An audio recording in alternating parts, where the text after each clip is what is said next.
All right, for our warm-up problem today, I've got this compound drawn. For part one, I want you to identify the stereocenters and then label them as R or S. And then for part two, I want you to determine if the compound is chiral. And if you've got a model kit, try making it. So I'll give you guys a minute to work on this. All right, I'm going to split this into two parts. Let's do thumbs up if you think you got part one. Got labeled it as R and S. Thumbs up if you think you got part two. Handful of thumbs.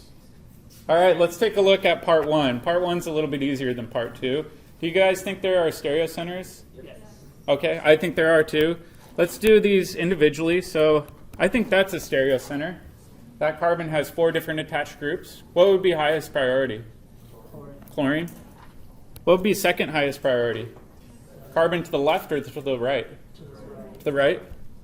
Okay, and then that means this carbon would be third. We're going clockwise around, so would that be R or S? R. Okay, we'll do the other one in blue. Highest priority again is going to be chlorine. And then we'd have position 2 over here, position 3. All right, so we're going clockwise. Is this going to be R? It's going to be S. Why? Yeah, so the assumed hydrogen coming off of that carbon is actually coming towards us. That means we need to flip our rules. So in this case, this will be S. All right, so we've got 2 stereocenters. One's an R and one's an S. Raise your hand if you think this compound's chiral. Raise your hand if you think it's not chiral. Raise your hand if you're not voting. I didn't vote, but I didn't. All right. So can I have a volunteer come up and hold something for me? Andy? All right, so I want you to hold this one. So can you guys hold it like that? There we go. Can you guys see how that's a model of our compound? First first chlorine's a wedge. Second one's going back into the page, so it's a dash. All right, I'm going to do the mirror image of this. No.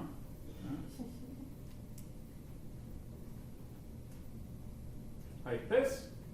Do we agree that those are mirror images? Okay. Now what I'm going to do is I'm going to try to rotate these so that we can check whether or not they're superimposable, right? All right, so I'm going to rotate this around here. Sorry.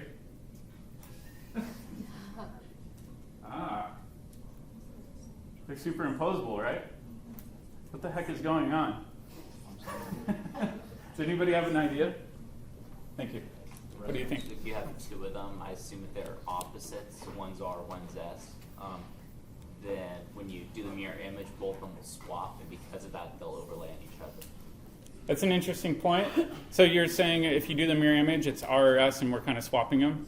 All right, I've got another thing. What did we mention yesterday about chirality? We said if you have a plane of symmetry, does it mean the molecule is chiral or not chiral? Plane of symmetry means you don't have chirality, right? Does this have a plane of symmetry?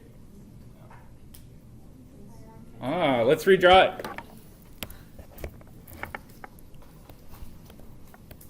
All right, so this was our molecule.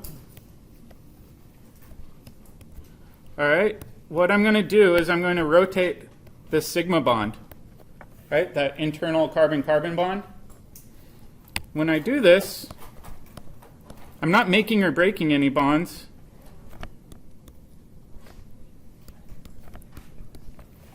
But now both chlorines are wedges, right? So if I rotate this like that, now both chlorines are going to be wedges coming out at you. I didn't make or break any bonds, right? Does this have a plane of symmetry? Yeah, absolutely. So if we look at this, there's a plane of symmetry going down this molecule.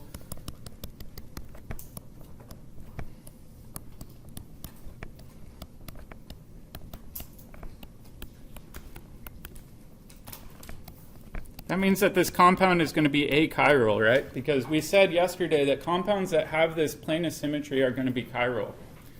This is something that throws organic chemistry students a lot of times. They say, but there are stereocenters. I thought anytime you have a stereocenter, that molecule will be chiral. Not always. So there are some situations where you have stereocenters, but you run into achiral molecules. These are referred to as meso compounds.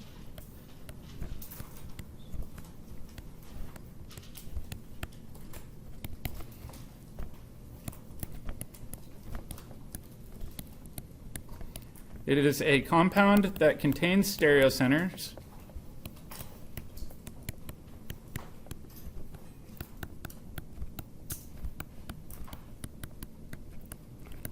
but is achiral due to an internal mirror plane.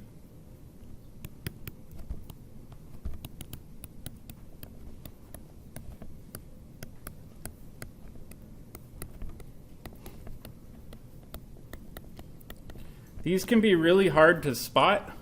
I'll warn you guys ahead.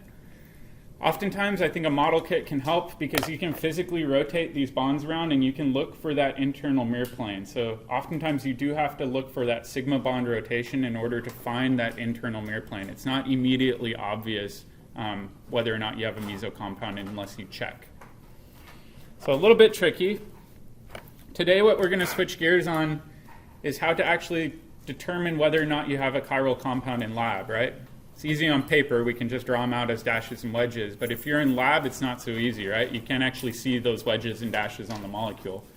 So we have to use a new piece of equipment. And this piece of equipment is called a polarimeter, if I can say that 10 times fast.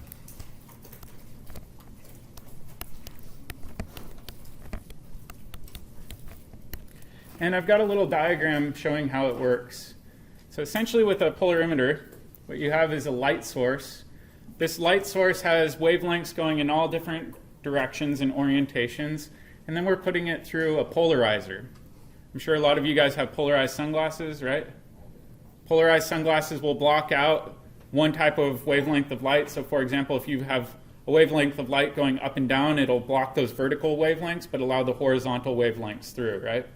So really, after the light's going through this polarizer, you're only getting one type of light, and it's only going in one orientation. So in this picture, it's only going up and down.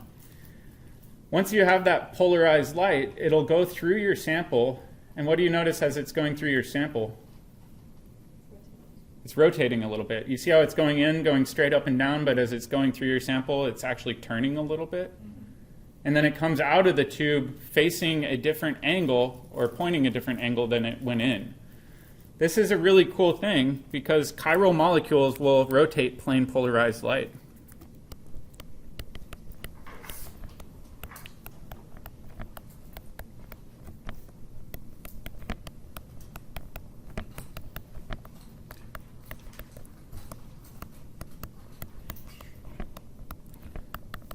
It's a unique phenomenon, but it only works with plane polarized light. If you shine just a regular light bulb at it without having that plane polarized light, you won't observe any difference. It has to have that polarization step at the beginning.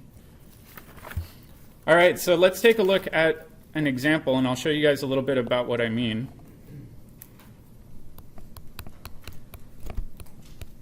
In this example, I'm going to draw out two different molecules. There's one we actually saw yesterday.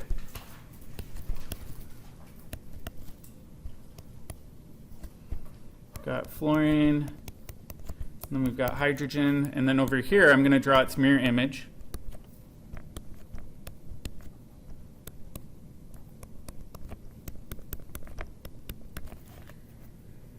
So are these compounds chiral?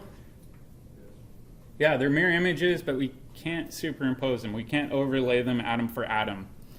If we went through, we could also designate the one on the left as R, and then we could designate the one on the right as S. I'll let you guys double check that. But the interesting thing is, let's say we take a bottle of the R compound on the left, and I put that in the polarimeter. And I can actually measure the angle that that plane polarized light enters versus goes out, and we can measure that as a change, right? For example, this R1 could go in and come out at a 20-degree difference. If I do the same thing with the S1, it's negative 20 degrees. So if we notice, these are similar molecules. They're mirror images of one another. One will rotate light one direction. The other will rotate light to the equal but opposite direction. These have a really unique name whenever we look at compounds that are this similar. These are called enantiomers.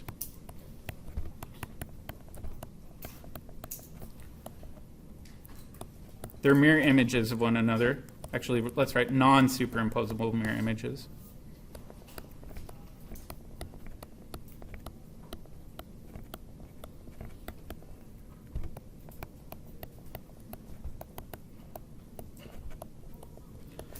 And we can actually look at these using a polarimeter.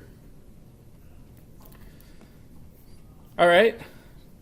There's a special sort of notation we have to use anytime we're looking at optical rotation. We don't just leave it at degrees in and of itself. So I'll discuss the notation system that we use, and then we'll go through a few example problems.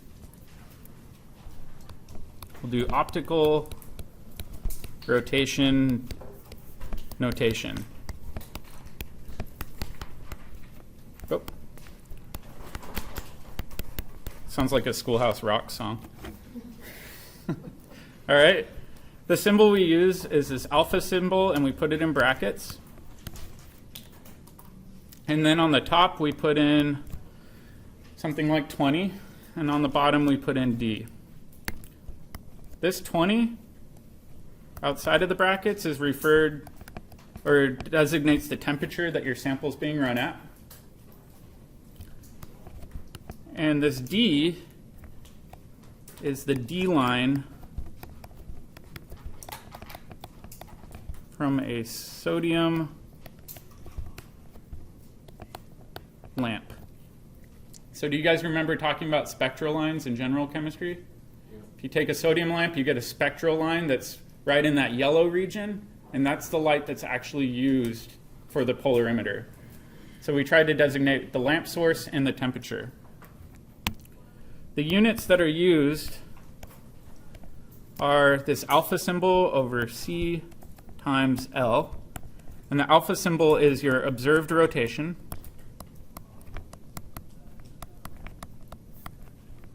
And then on the bottom, we have our concentration. And the concentration isn't in molar. It's in grams per milliliter, which is a little bit strange, but it's traditionally how it's done. And then we've got our path length, meaning the amount of distance the light has to travel through your sample. The interesting thing is this path length is usually measured in decimeters. I think it's one of the only times in science you will actually use decimeter. It's kind of unusual, but it's used in optical rotation regularly. All right, so now I've got kind of a head-scratcher question for you guys. What happens if we have a 50-50 mixture of enantiomers?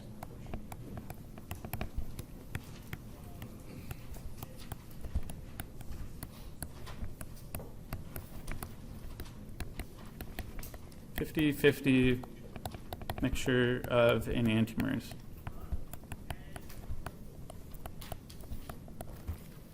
Does anybody think they know? Yes. No. How about this? Let's try talking with the neighbor and see if we can come up with a good educated guess on what would happen if you had a 50-50 mixture and you shot plain polarized light through it. Zero, whatever.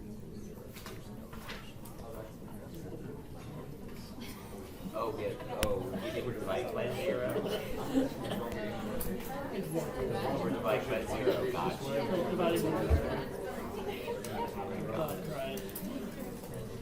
You might freak out and be like, oh, it's good. I know, I've already dropped it. Well, I have dropped it. All right, let's see thumbs up if you guys are agreeing on what you think might happen. I see a couple thumbs, a couple shaky thumbs. All right, does anybody want to share their hypothesis? How about Marcus? I would theorize there'd be no rotation. No rotation, why not? Because when we go on 20 degrees this way, when we go on 20 degrees that way, so it wouldn't go anywhere. Or there'd be very little rotation because the light might hit it in such a way that you hit more of one molecule than the other. It might go a little bit, but not full. Yeah, I think that's a great hypothesis. So he was saying if you've got a perfect 50-50 mixture, one would rotate it 20 degrees one direction, for example, but the opposite enantiomer would rotate it 20 degrees the opposite direction. If we average it out, the light hasn't changed at all, right? So in this case, that's exactly what happens if you've got a perfect 50-50 mixture. So no optical rotation is observed.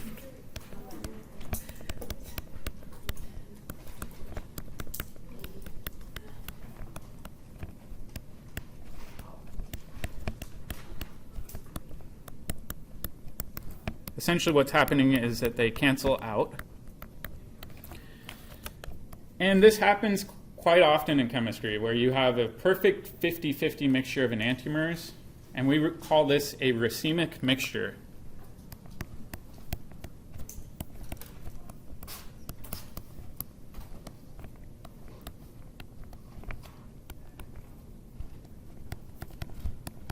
So a racemic mixture is when you have a 50-50 mixture of two chiral compounds that are enantiomers of one another. It's kind of a unique phenomenon. All right, now that leads me to our next question. What happens if we don't have a 50-50 mixture? What do you guys think will happen? The lower, whichever is the higher concentration.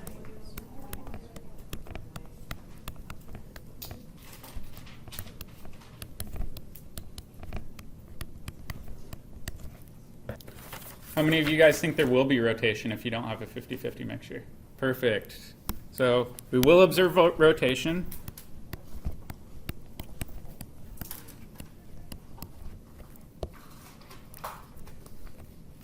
Just 1 second.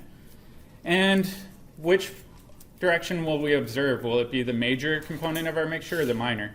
Major. Major. So in this case, you can kind of determine right away which one's your major enantiomer based on which direction that optical light is rotating.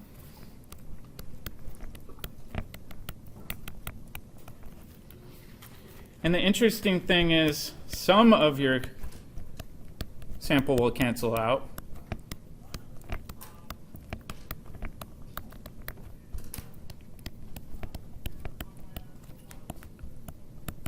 Meaning it'll be optically inactive.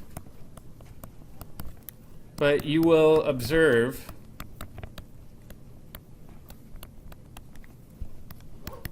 excess amounts of your major component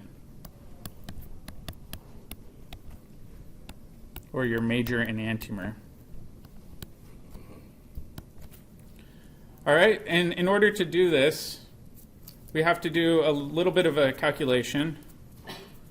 Hang on.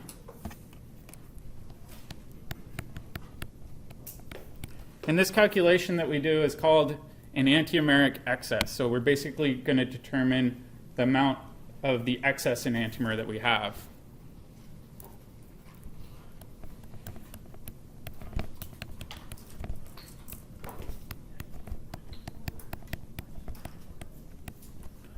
All right.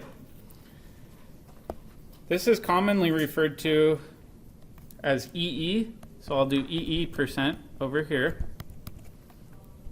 And this is your observed optical rotation. So observed alpha for your sample.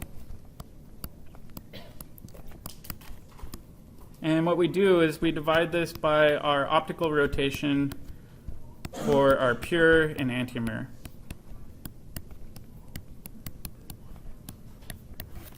And we multiply this whole thing by 100%. Let's take a look at a problem where we actually have to use this calculation, and I'll try to make it simple because I don't like doing a lot of math. In this example, a chemist has a mix of enantiomers.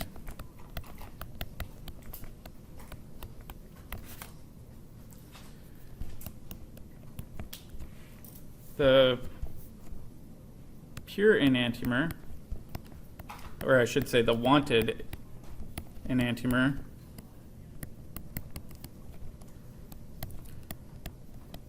has a specific rotation, so we'll do that nomenclature where we've got our 20 on top, our D on bottom, of positive 15.0 degrees.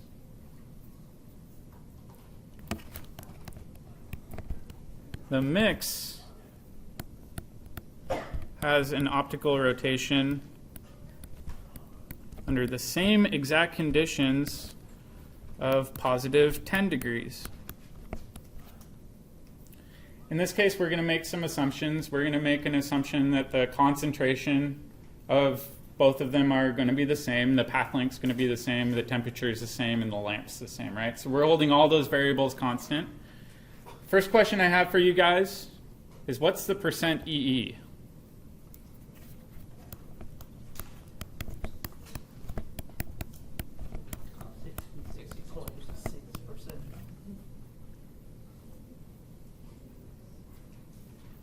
You can bust out a calculator if you don't trust your math skills. Be 66 points. Yeah, so if we do this, it would just be our observed, which is 10.0, divided by our pure sample, which would be 15.0, times 100, which would be 66.7% EE. Not too hard. But then the question is, what does this really tell us? Right now it's just a number. So my next question for you guys is, how much of your sample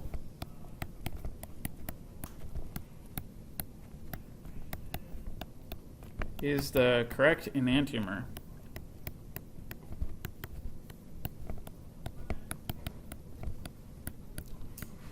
What do you guys think?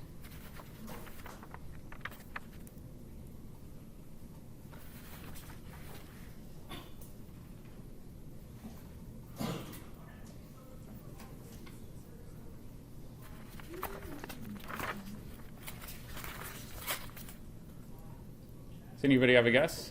What do you think?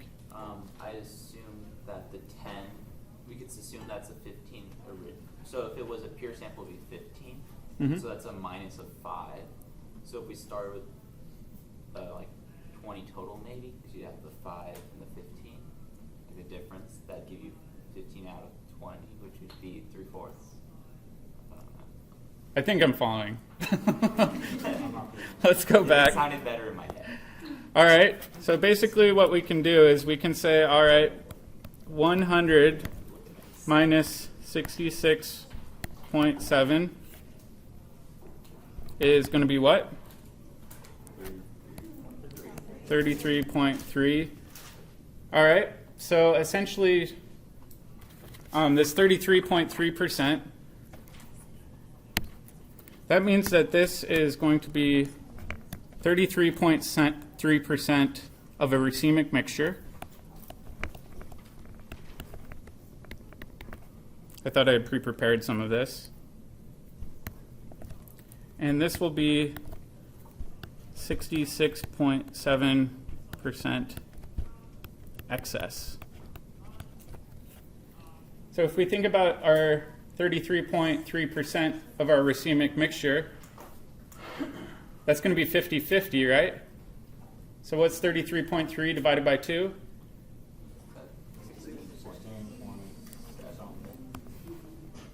16, what would that be? 7 rounded, right? 16.7? All right, I'm trusting you guys.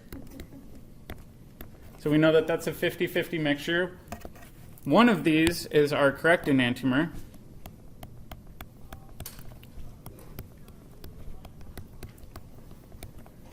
One is incorrect. So how much of our total correct enantiomer do we have? Does anybody have a calculator? 5, 6. What's that? 5, 6. 5, 6? Yeah. That's one way of viewing it. What would the percentage be for 5, 6?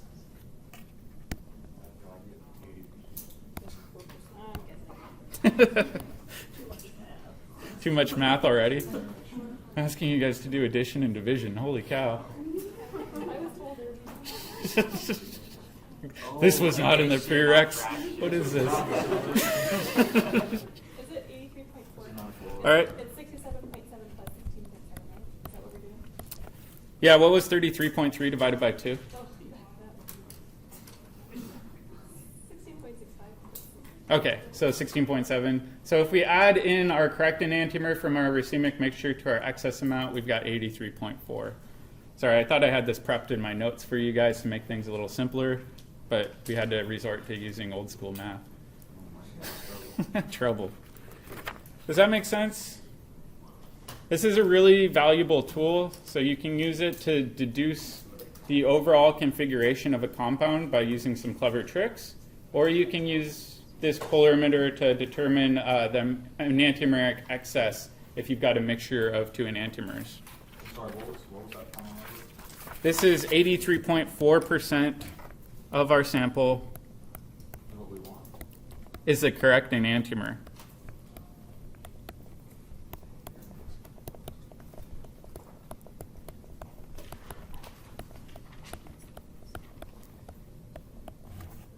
So it's not just the excess that's present, right? The remainder is going to be racemic, and we have to take half of that. All right, so now let's change gears a little bit. We've already been talking about it a little bit without knowing about it, but we need to talk about isomerism a bit more.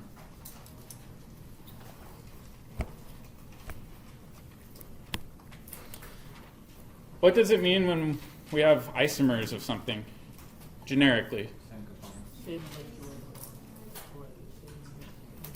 Somebody's got it. Same molecular formula, right? So isomers have the same molecular formula.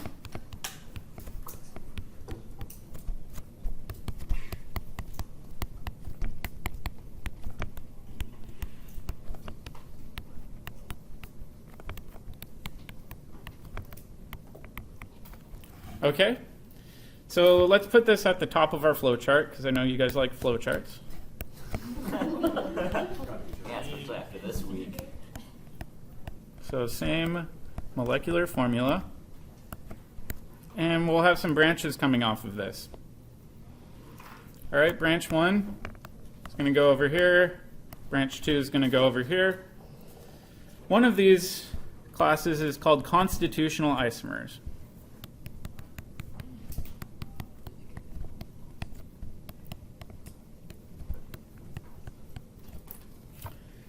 Does anybody remember what a constitutional isomer is? Different constitution. Fair enough. If you've got a different constitution, that means we're essentially arranged differently, right? So these are different connectivity.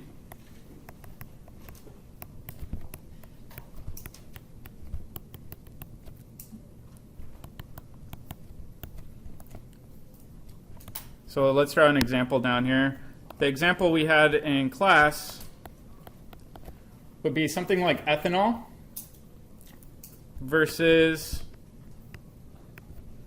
dimethyl ether, right? If we look at it, they're both C2H6O, right? But they're arranged completely differently, right? One's an alcohol, one's an ether, have dramatically different properties. Same molecular formula, though. The other set of isomers we have to consider are stereoisomers.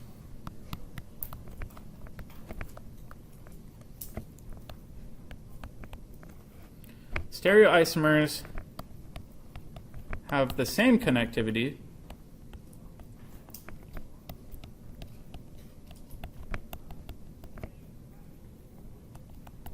what do you think makes them different from one another? Chirality. Chirality, so maybe they're different 3D layout, right? So we talked about how we can take them, but they don't superimpose oftentimes. So let's just put different 3D layout.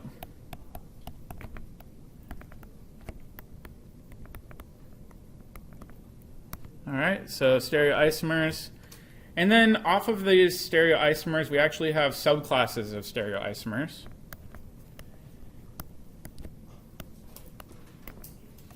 The first one are enantiomers.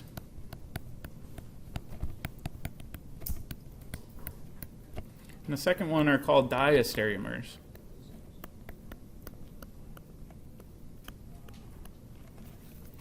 Okay? What does it mean when something's an enantiomer? We just covered that. Non-superimposable on its mirror image. Yeah, non-superimposable mirror images.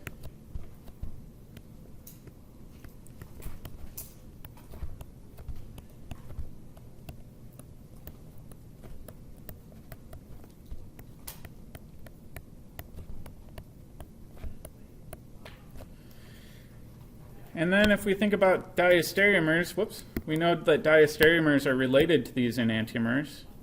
And the best definition for a diastereomer is it's a stereoisomer that's not an enantiomer.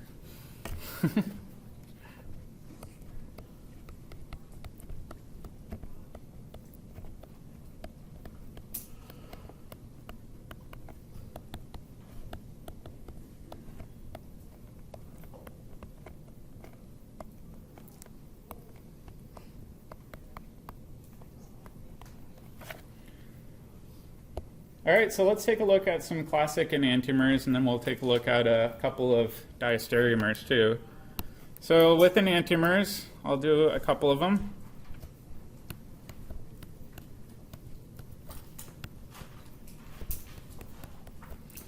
All right, if we look at this, all we have to do is draw its mirror image.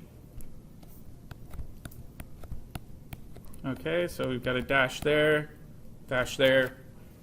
These would be considered enantiomers. All right, diastereomers, for example, let's say we've got this compound versus this compound. We know that enantiomers are mirror images, but can you see how our diastereomers are not mirror images? But we still have that same order of connectivity from atom to atom, right? It's still carbon, single bonded to carbon, double bonded to carbon, single bonded to carbon. It's just different 3D layout. So diastereomers are not classified as enantiomers because they are not non-superimposable mirror images. I know that was a lot of negatives. All right, so let's take a look at some of these in a little bit more detail. This takes a little bit of work to get good at.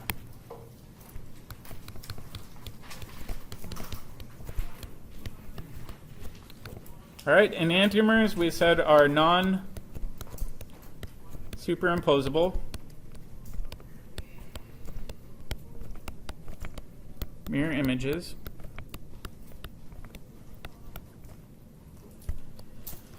In this case, they have the same physical properties.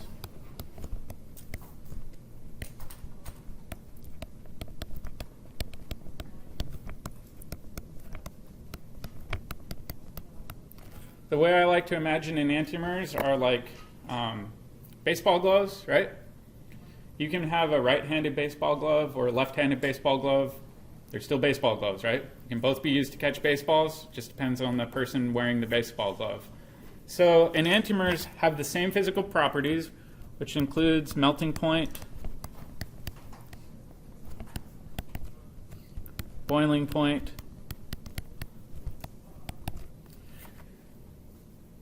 really any physical property. The only thing that they differ in is what?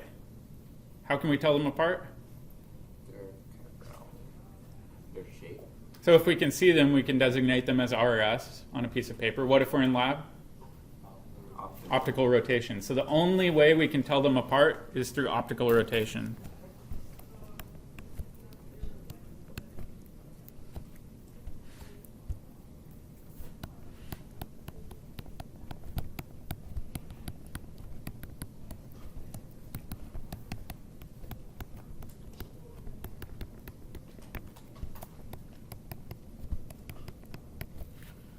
All right, let's take a look at another set of enantiomers. And I'll show you guys a trick for spotting enantiomers. Let's draw the enantiomer for this compound.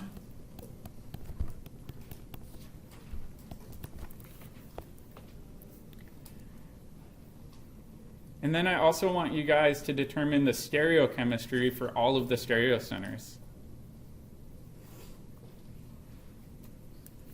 So I'll do the mirror image in green.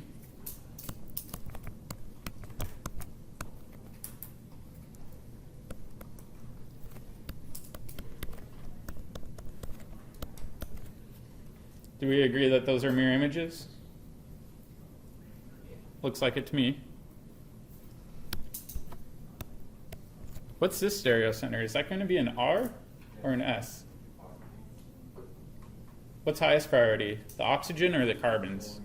Oxygen. The oxygens, right? We go to the first attached atom, so oxygen will beat out those 2 carbons. What will be priority 2? Carbon chlorine. Yeah, exactly. This carbon's got a chlorine attached. This one doesn't. So we can go, all right, that's 1, 2, 3. So we're going clockwise. Lowest priority is pointing back. So would it be R or S? R. R. So we can go through and label this as R. Let's do the same thing on our enantiomer in green. Just like we said, oxygen's 1, this carbon's 2, this carbon's 3. Is that going to be R or S now if we go 1, 2, 3? S. So over here we'll label this as S. Okay, let's do the same thing over here. We've got this stereo center. Will that be R or S?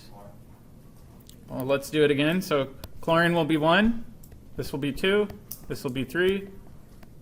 So it looks like we're going counterclockwise, Hydrogen. but the hydrogen's coming towards us, right? So would this be R or S? R. So we would do R. Let's do the same thing on our enantiomer now. Over here. We know that it'd be 1, 2, 3. Whoop. So would that be R or S? S, because that hydrogen is pointed towards us. What do you guys notice about these? The same level. They're the same. Well, opposites. Same. Both stereocenters are the same. Opposite. Yeah, if we look at the carbon that has the alcohol, we flipped it from an R to an S. And if we look at the carbon with the chlorine, we flipped it from an R to an S. So enantiomers typically have all of their stereocenters flipped. It's a really easy trick that you can use to spot enantiomers.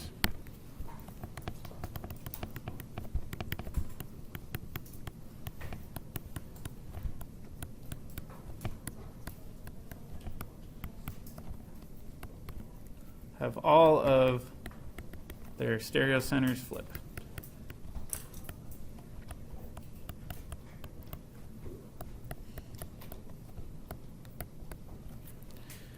Okay. What's the one thing we've got to watch out for, though? Meso compounds. Always, always, always check for that internal plane of symmetry, because there are some situations where you'll say, hey, we flipped all our stereocenters, and then you're like, oh, wait, it's a meso compound. Therefore, it's the exact same compound. So check for meso compounds. All right, check for internal mirror plane.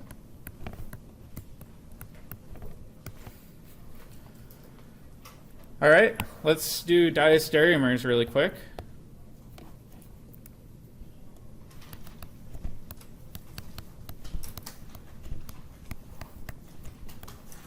So diastereomers are molecules that still have the same connectivity but a different 3D layout.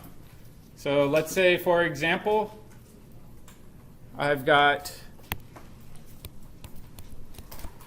this alkene versus this alkene. We said that these would be diastereomers. Do you think they have the same physical properties or different physical properties? Different, right? If we think about the one on the left, would this be cis or trans based on your gut instinct? Cis. Both those methyl groups are on the same side. The one on the right would be trans. So these have vastly different properties. I'm sure a lot of you guys have heard about trans fats, right? Trans fats are bad for you. Normal fats, which are cis, are normal and healthy. So they have entirely different properties both in your body and as materials. So let's make a little note of this. They are not mirror images, but are connected in the same way.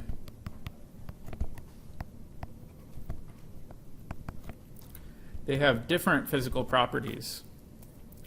I had an advisor once that used to call diastereomers cows and chickens because they're so unalike. If you try to separate these, they're a lot easier to separate, so you can do physical techniques to separate them from one another. So for example, boiling point. We could do distillation and separate diastereomers. If we tried to separate enantiomers with boiling point using distillation, can we? No, they'll both come over at the exact same temperature. It's a lot harder to separate out enantiomers than it is diastereomers.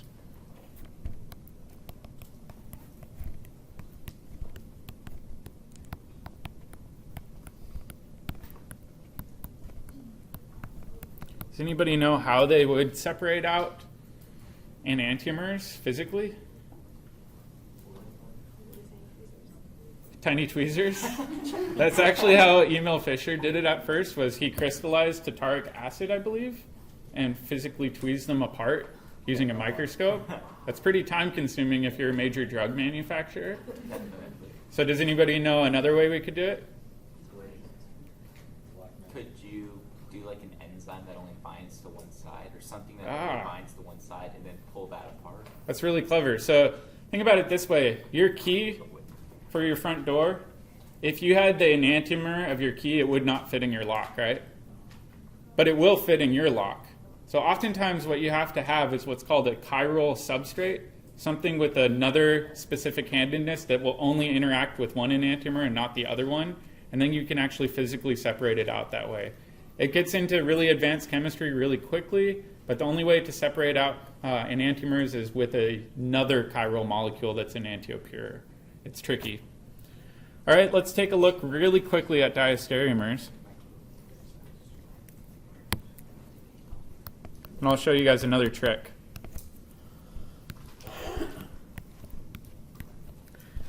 All right, for this one, I've got a methyl group here. And I've got a chlorine over here. And really quickly, I'm going to label this methyl group as R or S. Or sorry, the stereocenter, I should say.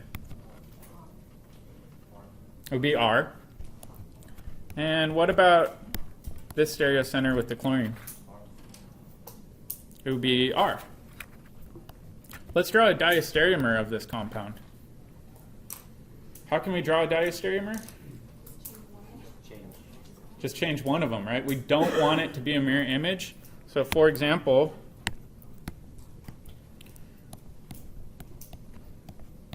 what I could do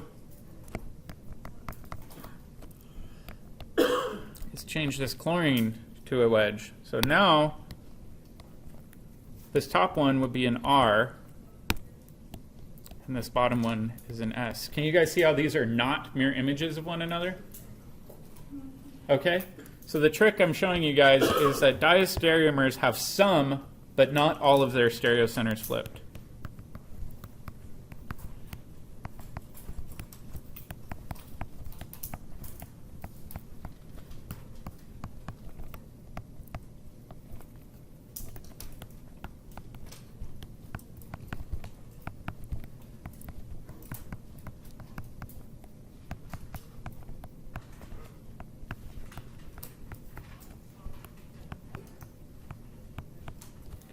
All right, I think that's where we're going to leave off today. Tomorrow when we come in, we're going to spend all day on an activity worksheet.